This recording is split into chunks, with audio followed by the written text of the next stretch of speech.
giá xấu trước có tiền là trước mua nhiều là càng sướng rồi nhỉ, càng tốt rồi này. mua 30 thì bây giờ họ Giá mua 30 bây giờ họ phải giá hơn 200 rồi. giá 160. 160 rồi không bán nữa. Lấy 130 rồi. Để trong ngân hàng khả năng còn chưa đường 50 triệu đấy nhỉ? Không được đâu. Ôi giời ơi. Tháng 11. Ôi bao này nặng nhất đấy. Con này con đá đấy. Ôi đừng nói tí nhá. 68 à 68. Còn anh em mình cả đấy. Bao nó nặng có một chút đá vào trong rồi. 2, 3, 4, 5. Tròn nhỉ? Vâng tròn. Nhanh ấy, không là mưa là không về được luôn đấy. Mưa cũng bốc cho hết thôi. 71. 71 à? Vâng.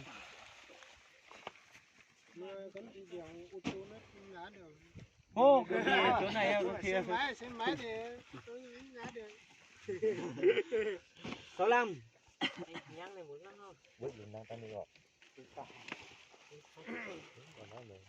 Thời tiết báo là hôm nay mưa to đấy nhưng mà không thấy mưa chứ. À, đây mưa. Nó báo hôm nay là mai. 64. Em bảo 64 anh được ghi 64 nhá. Ôi, 66.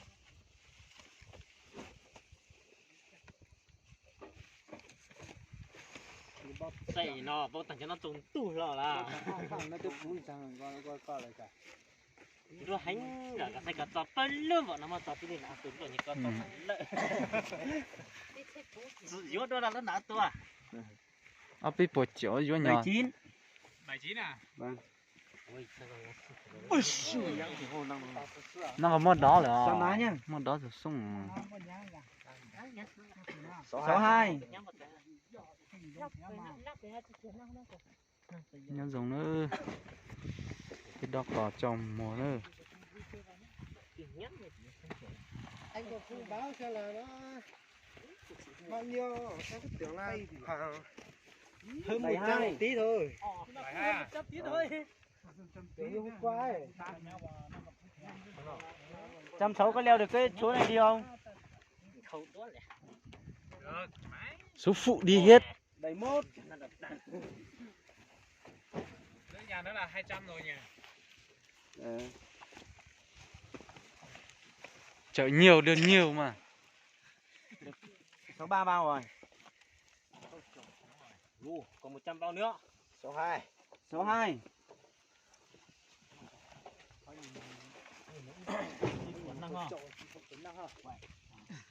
Cháu nó thì có tàu lệ. Năng máy là 6 mấy khá cái này. Nhẹ như chắc là 64. 64. 64. Cho má nhá. Cho đó. 7. Tăng mày. 75 thôi. 76 ấy. 77 ấy nhở? 7. 77. Không. Nó đúng một lạng mà. Anh dậy đi. Ơi, sắp bùa nhanh nhá. Còn 100 bao đấy nhá. Tôi, nó nằm to. Tôi rồi. Mẹ đi. 80 này. 6 này. 77. 77 à? Vẫn 77 à? Vẫn 77. Hai má 77. Ừ đúng rồi. Nó mà được kỹ là nó lúc nào tốn đi nó tàu nó Rồi đó là anh có sao là này không chỉ Hôm nay hai anh em bóc à? Tầm mắt. à cả đôi này ấy. Rồi, đứa gái. bao nhiêu ấy? 68. 2 tháng ăn thôi mà đuổi gái. Tham thế.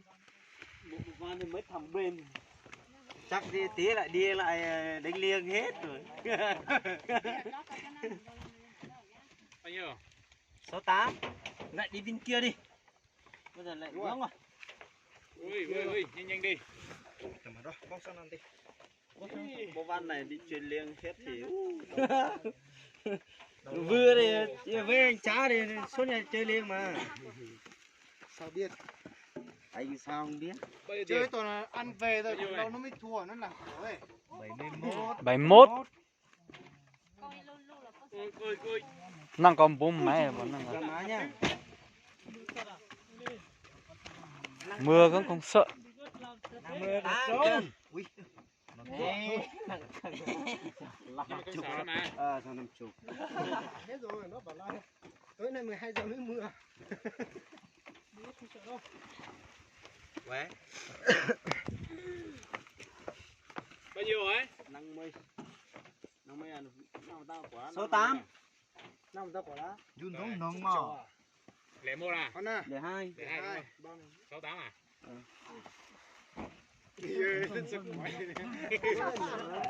Chết trời ơi, thế cần Việt Nam của 62. 62 62. 62 phải ghi 602 ấy nhỉ. Đúng rồi. Ý là 202.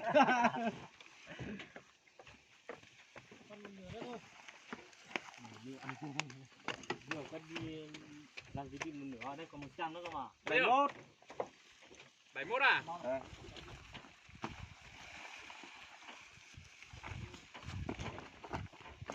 Ăn lì hóa tôi nó chẳng. Bao nhiêu? 69. À. Chỉ được đang ăn thì họ tất nhiên Ôi mưa to thật rồi. Nhanh lên đi, tí không lên được cái dốc kia đâu. Sợ cái dốc rồi. Chỉ sợ cái chỗ cái dốc kia thôi. Lên được hết. Đường này đường đá thôi mà. Đường đá nhưng mà nó vẫn có cái chỗ có đất mà. Bên kia có một chỗ có cái đất. Có đất mà. Nhiều ông như này đẩy cũng đẩy được. Ôi, người bảo đẩy xe nữa. Không phải là xe thùng đâu mà. Bao nhiêu ấy? xong là chuyển tải. Số 8. Lấy cái xe nhỏ này đi trước, lấy dây kéo nhá. 68 à?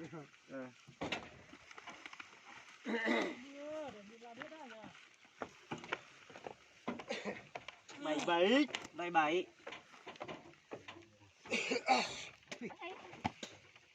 Số là nhang thế này à. Đến đang nháp thì nó làm sao cho kỹ sự thế hả? Ôi. Cái này 70 đấy. Tính nhất con phải co là họ. 69. 69